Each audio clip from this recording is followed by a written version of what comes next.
আল্লাহ বলে এই জমিনটা আমি পুরা তামা বানায় দিব।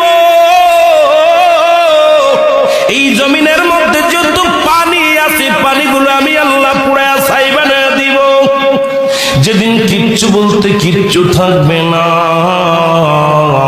সেদিন থাকবে শুধু আমার আল্লাহ। আজকে কার জন্য সুদ খাও, কার জন্য ঘুষ খাও, কার জন্য ব্যভিচার করো, কার জন্য অন্যায় করো রে মন, কার জন্য তোমরা এত বাদই করো। আরে আজকে একটা কথা বলতে গেলে কষ্ট হয়। এই জমিনটা আল্লাহ পুরায়া তামা বানায়া দিবে। এই জমিনের মাটিগুলো পুড়ে হবে তামা। এই জমিনে যত পানি আছে পানিগুলো পুড়ে হবে ছাই। এই দুনিয়ার মধ্যে কিচ্ছু যেদিন থাকবে না, ওই তুরস্কের কত বাহাদুর, কত টাকাওয়ালা মিনিটের মধ্যে